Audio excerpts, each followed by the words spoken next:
Hello and welcome to the Sims Inn Museum. Bienvenue au musée de l'Auberge Sim. Mon nom est Anissa Doiron. My name is Anissa Doiron and I'm the director here at the Sims Inn Museum. We are located in Old Aylmer by the marina at 1 Front Street. The building I'm standing in was built by Charles Sims in 1831 and has been through many uses before becoming a museum. We have a permanent exhibit named Sims Inn, Windows onto the Ottawa River, located both on the first floor and on the second floor of the museum. We also have two temporary exhibits located on the first floor. One about the Aylmer Great Fire of 1921 that was just opened this summer.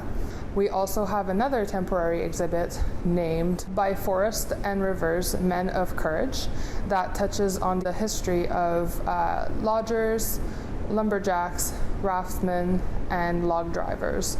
That was a very big part of the Ottawa and Gatineau history. Finally, on the second floor, we show a short film about the history of Hannah Sims, which was one of Charles Sims' daughter, who died tragically young in the inn. We would love for you to visit the museum when you get a chance. We're open for this year until October 31st, Saturdays and Sundays. You can also take a look at our website, sims.ca. And now let me introduce you to Roger Blanchette, our historian here at the museum, who will give you a brief talk explaining the history of the Ottawa River through the ages. Bonjour, je me présente, mon nom est Roger Blanchette, je suis historien. J'ai enseigné toute ma vie au cégep de l'Outaouais et j'ai été chargé de cours aussi à l'UQO, ici à Gatineau. J'ai publié un livre sur l'histoire de l'Outaouais aux presses de l'Université Laval à Québec. Je suis aussi bénévole ici au musée. Entre autres, c'est moi qui fais les visites scolaires là, pour les écoles. Donc, on est actuellement dans ce qu'on appelle maintenant le musée de l'Auberge Sims, qui est en fait le plus vieux bâtiment d'Aylmer. Le plus vieux bâtiment d'Aylmer, dans le sens que ça a été construit par Charles Sims, comme son nom l'indique. Charles Sims, qui était le neveu de Philemon Wright, qu'on considère comme le fondateur de Hull, qui a été, dans le fond, en fait, les premiers Blancs à venir s'installer dans la région. C'était des Américains arrivés du Massachusetts. Philemon Wright s'était fait concéder l'ensemble de la région et son neveu, Charles Sims, est venu s'installer ici, entre autres, parce que ça prenait un lieu pour que les bateaux puissent accoster, étant donné que la rivière était le seul moyen de communication et que les bateaux devaient arrêter au rapide. Donc, Charles Sims a construit une auberge ici, qui fait que les voyageurs descendaient au quai devant le musée, devant l'auberge à l'époque, dormaient ici, pouvaient manger ici, et de là, prenaient la seule route qui existait à l'époque en Outaouais, c'est-à-dire le chemin entre Hull et Aylmer, avec une diligence qui les conduisait, et dans le sens inverse aussi. Donc, c'est l'origine du bâtiment, dans le fond. Comme je disais, c'est le plus vieux bâtiment dans le Melbourne, qui est classé comme monument historique à la fois au niveau provincial et au niveau fédéral. Cet emplacement-là est très important, entre autres à cause de la rivière. Justement, notre exposition permanente porte le titre « Une fenêtre sur la rivière ». C'est que toute l'histoire de l'Outaouais, d'Aylmer, mais de tout l'Outaouais en général, s'est bâtie autour de la rivière, qu'on appelle la rivière des Outaouais. Juste préciser que son vrai nom, c'est Kitchissippi. On l'appelle la rivière des Outaouais, mais je vous expliquerai pourquoi ce nom-là a été donné. Mais son nom original, c'est Kitchissippi, qui veut dire « grande rivière », tout simplement. La rivière des Outaouais, quand j'en parle dans mes cours d'histoire de l'Outaouais, je dis toujours la rivière des Outaouais, c'est l'autoroute de l'Amérique du Nord. C'est l'autoroute de l'Amérique du Nord. Parce qu'à partir de la rivière des Outaouais, on peut se rendre au golfe du Mexique, on peut se rendre jusqu'au Manitoba, jusqu'aux montagnes Rocheuses, on peut se rendre jusqu'à la baie du Son. Donc, même à l'époque amérindienne, avant même que les Blancs arrivent en Amérique, la nation autochtone qui vivait ici dans la région contrôlait à peu près tout le commerce. Les fouilles archéologiques, d'ailleurs, démontrent qu'on retrouve des objets qui viennent d'un peu partout en Amérique du Nord ici, parce que c'était la route commerciale, finalement. Donc, quand les premiers Français sont arrivés en Amérique, Champlain notamment, Champlain, il ne faut pas oublier qu'il est venu ici pour une seule et unique raison, le commerce des fourrures. Le commerce des fourrures. Et pour ça, Champlain avait absolument besoin d'alliance avec les tribus autochtones. Les Français n'allaient pas chercher les fourrures eux-mêmes. Et très rapidement, il a appris que la rivière des Outaouais, la rivière Kitchissippi, était la route principale pour le commerce. Donc, en 1613, Champlain a remonté la rivière des Outaouais jusqu'à l'île du Grand Calumet, l'île Morrison, qui était un peu le chef-lieu, si vous voulez, de la nation autochtone. Champlain s'est rendu rencontrer le chef Tessouat, à ce moment-là, et a signé une alliance, un traité, dans le sens que les Autochtones s'engageaient à apporter les fourrures à Québec à l'époque, parce que Montréal n'existait pas encore. Et en échange de quoi, les Français leur offraient différentes marchandises. Sauf que ça n'a pas duré longtemps, parce que déjà vers 1640, les Autochtones de la région étaient complètement décimés, à la fois par les maladies apportées par les Européens, comme partout en Amérique, et aussi par les guerres iroquoises, par les attaques des Iroquois, qui attaquaient les Autochtones d'ici parce qu'ils étaient alliés aux Français, toute la dynamique là, de colonisation. À ce moment-là, Champlain et les Français, de toute façon, ont dû trouver d'autres Autochtones pour apporter les fourrures. Et à ce moment-là, ils ont signé une autre alliance avec une nation située plus au sud, dans la région des Grands Lacs, pratiquement dans le lac Michigan, qui s'appelait la nation des Adawa. Et ce sont eux qui apportaient les fourrures. À Québec d'abord, puis à Montréal à partir de 1642, à Montréal. D'ailleurs, Montréal a été créé à cet endroit-là à cause de ça. Parce que Montréal est à l'embouchure de la rivière des Outaouais. C'est pour ça que Montréal a été créé à cet endroit-là. Donc, les Adawa apportaient les fourrures, mais les Français prononçaient Outaouais et les Anglais prononçaient Ottawa. Donc, c'est pour ça que quand on regarde une carte géographique, par exemple, aujourd'hui, il y a moitié de la rivière qui s'appelle la rivière Ottawa River et l'autre moitié s'appelle la rivière des Outaouais. Tout ça vient du nom Adawa, parce que c'est eux qui apportaient les fourrures. C'est de là que vient le nom de la rivière des Outaouais. Donc, à l'époque de la Nouvelle-France, tout le commerce se faisait par la rivière des Outaouais. Pas juste le commerce. C'est à partir de la rivière des Outaouais que tous les grands explorateurs ont, pas colonisé, mais disons exploré l'ensemble de l'Amérique du Nord. On oublie que jusqu'au 18e siècle, presque toute l'Amérique du Nord était française, à l'exception de la Nouvelle-Angleterre. Parce que partout, ce sont les explorateurs français qu'on connaît, là, Joliette, Marquette, La Salle, etc., qui ont exploré l'ensemble de l'Amérique du Nord. Donc, puis, au bout d'une génération ou deux, il y a de plus en plus de Français eux-mêmes qui se lançaient dans la traite des fourrures. Les coureurs des bois, les fameux coureurs des bois, qui eux aussi passaient par la rivière des Outaouais. Comme par exemple, ceux qui connaissent la région, il y a la rivière Gatineau ici qui n'est pas loin, mais la rivière Gatineau s'appelle Gatineau parce que le premier coureur des bois français qui a exploré cette rivière-là s'appelait Nicolas Gatineau, tout simplement. Donc, partout en Amérique du Nord, en Outaouais, il y avait des coureurs des bois comme ça qui se promenaient, mais il n'y a jamais eu d'établissement permanent de la part des Français. Les Français ne se sont jamais installés en Outaouais. D'ailleurs, ça leur était interdit. Ça leur était interdit parce que le gouvernement français voulait conserver le territoire, justement, pour la traite des fourrures. Donc, il n'y a pas eu de peuplement permanent de la part des Européens dans la région. Ça va être comme ça jusqu'en 1760, quand la Nouvelle-France va être cédée aux Britanniques par la France, justement. Donc, à ce moment-là, ça va complètement changer. Bien, ça va changer, oui et non. Dans le sens que l'activité va rester la même, mais va se faire de façon différente. Parce que, j'emploie toujours l'expression, les coureurs des bois, c'était ce qu'on appellerait aujourd'hui les travailleurs autonomes. Okay? Ils faisaient le commerce pour leur compte, leur propre compte. Mais à partir du moment où le Canada devient britannique, tout le commerce des fourrures va devenir un monopole de grandes compagnies, surtout la compagnie de la baie du Son. Donc, les anciens coureurs des bois vont devenir des salariés, des employés de la compagnie de la baie du Son. Et à ce moment-là, ils vont prendre le nom de voyageurs. On va les appeler les voyageurs. Les voyageurs, par exemple, partaient chaque année, au printemps, ils partaient de ce qui est aujourd'hui la Chine, près de Montréal, et remontaient la rivière des Outaouais. Il y avait 18 portages en passant sur la rivière des Outaouais, donc ils remontaient la rivière des Outaouais, et à partir de là, ils se rendaient jusqu'au Manitoba, jusqu'à Winnipeg. Une route de 3000 km. 3000 km. Et tout ça passait par la rivière des Outaouais. Encore une fois, la rivière des Outaouais a joué un très grand rôle là-dedans. Par la suite, fin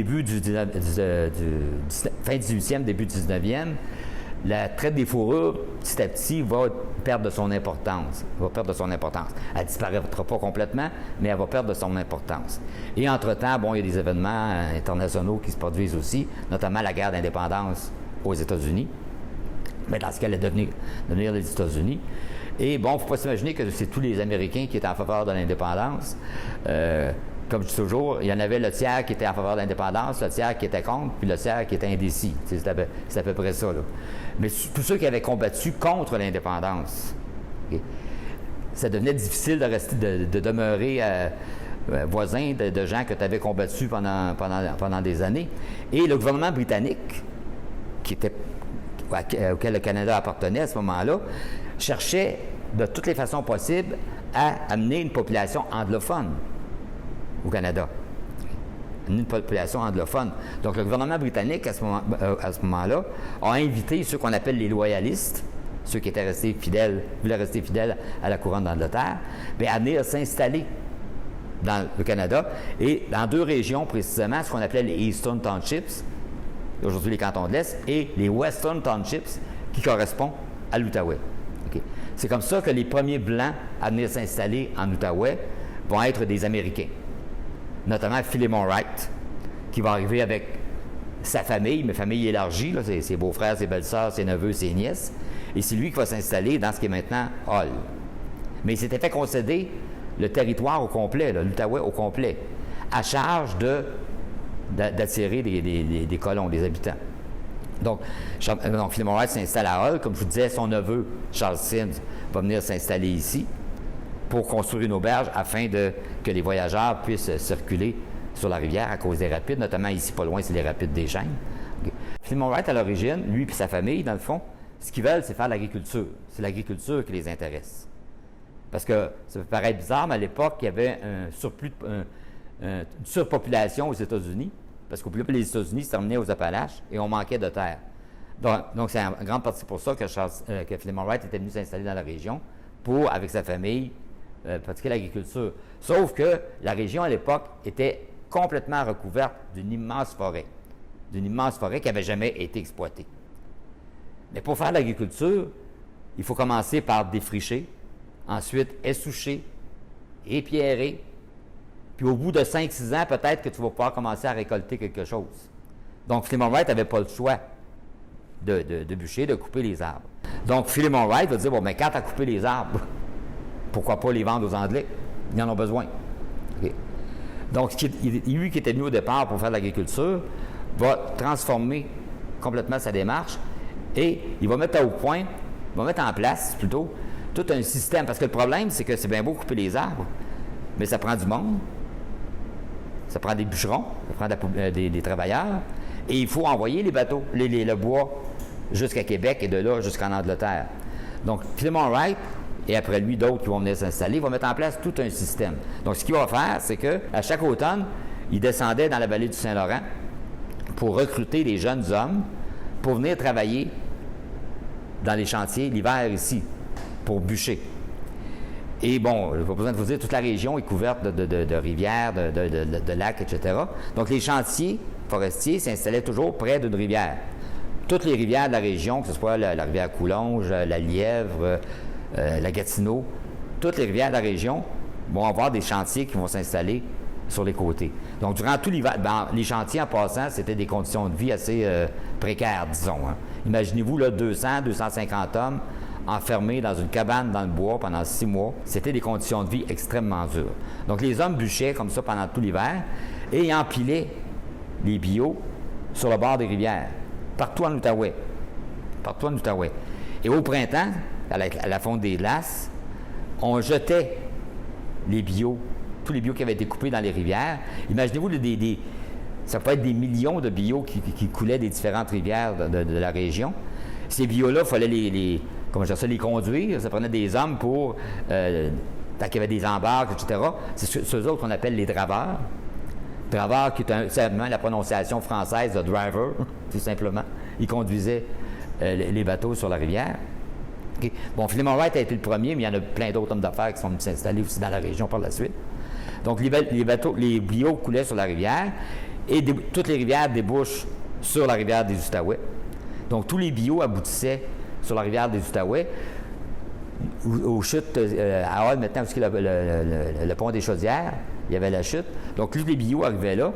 Et là, à partir de là, le système que Philemon Wright a mis en place, à partir de 1806, c'est ce qu'on appelle le système des cages. Okay? Donc, on attachait ces bateaux, ces billots-là qui arrivaient, on construisait d'immenses radeaux, on peut appeler ça, c'est presque des villes flottantes, là, dans le fond, avec des cabanes dessus. Et là, il peut y avoir 50, 100, 150 hommes qui montaient sur ces cages-là. On les appelait en français des cageux, mais la plupart des gens connaissent plus le mot anglais, c'est-à-dire les raftmen, les hommes qui conduisaient les cages. Et là, ils descendaient la rivière des Outaouais. Et là, imaginez-vous, quand on arrivait à des rapides, il fallait démonter le radeau. On avait installé des espèces de glissoires à côté. On repassait les billots par les glissoires et on reconstruisait le radeau de l'autre côté des rapides. Le voyage durait à peu près entre un mois et demi. Donc, ces hommes-là descendaient les cages comme ça jusqu'au fleuve Saint-Laurent. Et là, du fleuve, on remontait jusqu'à Québec. Et là, les radeaux étaient démontés. Les billots étaient embarqués sur les bateaux qui partaient pour l'Angleterre. À une certaine époque, plus que 80 de tout le bois produit au Canada venait de la région ici. Entre-temps, il y a quand même l'industrie du sciage qui s'est développée, parce que la région se peuple tranquillement. Et d'ailleurs, l'exemple que je donne toujours, ça paraît un peu ridicule, mais c'est quand même vrai. Si vous partez, parce qu'au fur et à mesure qu'on coupait les arbres, la forêt reculait, donc il fallait aller de plus en plus loin pour chercher les arbres. Et l'exemple que je donne, qui a l'air ridicule, mais qui correspond à la réalité, c'est que si vous partiez de Hull, par exemple, aujourd'hui, pour vous rendre jusqu'à Maniwaki, à pied, vous vous aperceviez qu'entre chaque village, entre Hull et Maniwaki, il y a une journée de marche. Parce que c'est comme ça que les relais se construisaient à l'époque, au fur et à mesure que la forêt reculait. Donc, l'industrie du bois équarri se termine, mais le bois de sciage va se développer. Donc, partout les petites villes, les petits villages vont avoir leur scierie. On vient juste d'inventer aux États-Unis une nouvelle technologie pour fabriquer du papier. Parce que jusque-là, le papier était fabriqué à partir de vieux chiffons, ce qui fait que le papier coûtait très, très cher. Donc, les livres coûtaient très, très cher aussi. Mais avec cette nouvelle technologie-là, on peut fabriquer du papier à partir de la pâte de bois. Donc, le bon bois, comme je disais tantôt, est presque disparu ici dans la région, mais il reste plein de bois, du sapin, de l'épinette, etc., qu'on considère comme du bois, de plus ou moins grande valeur. Mais là, pour fabriquer du papier, ce serait parfait. Donc, EBAD va installer à Hull la première usine de fabrication de papier à partir de la pâte de bois au Canada, qui va être installée à Hull. Et rapidement, à ce moment-là, Hull va devenir ED va devenir un des plus grands hommes d'affaires du Canada, parce que, il va avoir ses usines de pâte et papier, il va avoir aussi des scieries, il va aussi avoir une usine d'allumettes, très importante. La majorité, parce qu'à l'époque, les allumettes étaient un bien essentiel. C'est un peu comme l'équivalent de l'électricité aujourd'hui. Et EBAD va devenir le plus gros producteur d'allumettes en Amérique du Nord. Et les usines, son usine d'allumettes était située, encore une fois, à Hull, pas loin du pont des Chaudières. Et les jeunes filles qui travaillaient là-dedans, on les appelait les allumetières. C'est de là que vient le nom de boulevard des allumetières. Les allumetières qui travaillaient dans des conditions horribles et que finalement, je résume, mais ils vont finir par créer le premier syndicat féminin, un des premiers au Canada et le premier dans la région ici. Toujours autour de la rivière des Outaouais. Entre-temps, bien sûr, le chemin de fer va se développer. Donc, à la fin du 19e siècle, le bois va cesser d'être acheminé par la rivière et c'est le chemin de fer qui va remplacer. Mais la rivière va continuer à jouer un grand rôle, notamment pour la navigation. Par exemple, il y avait des voyages qui partaient de Montréal, qui remontaient toute la rivière des Outaouais dans ce qu'on appelle des bateaux à aubes. Et à ce moment-là, la rivière des Outaouais va changer un peu de vocation. On va continuer à faire de la navigation, mais par exemple, ici à Aylmer, ça va devenir le lieu. D'ailleurs, Aylmer va prendre le nom de capitale du loisir. Parce qu'à l'époque, il ne faut pas oublier que jusqu'à la Deuxième Guerre mondiale, pratiquement, les gens travaillaient généralement 6 jours par semaine. Leur seule journée de congé, c'était le dimanche. Et les loisirs, il n'y avait pas de télévision, pas d'Internet, bien sûr. Okay. Donc, le loisir privilégié des gens, c'était les parcs. Ici, à Aylmer, il va y avoir un des parcs, le parc le plus chic de la région, qui s'appelait Queen's Park, qui est situé dans les alentours ici du musée, là, ce qu'on appelle maintenant le parc des Cèdres, notamment la zone de la marina. Il va y avoir toutes sortes d'activités, des glissades d'eau, des orchestres qui jouaient en plein air le dimanche. Les gens venaient pique-niquer ici. D'ailleurs, le tramway, il y avait un tramway qui partait du Château-Laurier à Ottawa et le terminus était juste ici à Elmer. Qui apportait des centaines de gens d'Ottawa, de Hull, un peu partout, qui venaient ici. Il y avait aussi à Hull, bien sûr, il y avait le parc Jacques-Cartier à Hull. Il y avait aussi le parc Luna à Hull. Mais ici, c'était vraiment le parc par excellence pour les loisirs. Il y avait un hôtel qu'on considérait comme un des hôtels les plus chics à l'ouest de Montréal, qui était situé tout près d'ici. Ça s'appelle l'hôtel Victoria, qui recevait là, des gens célèbres, etc. Donc, c'était vraiment un lieu de loisirs ici. Donc, vous voyez, la rivière a joué ces différents rôles-là. Route de commerce pour les Autochtones, route pour la traite des fourrures, pour les explorations de l'Amérique du Nord. Ensuite, route clé pour la traite des fourrures, qui est vraiment comme la marque de commerce de la région. C'est le commerce le commerce du bois, je veux dire. Le commerce du bois qui a donné naissance à l'Outaouais. Qui a donné naissance à l'Outaouais. Et par la suite, à partir du milieu du 20e siècle à peu près, ça va devenir, c'est son rôle de loisir qui va prendre la place. Et ici, au musée, dans le fond, dans notre exposition permanente, ce qu'on illustre, c'est justement ces différents rôles-là que la rivière a joué au cours de l'histoire. Le musée de l'Auberge Sims, ici, est le musée où on peut le mieux apprendre l'histoire de la région, dans le fond.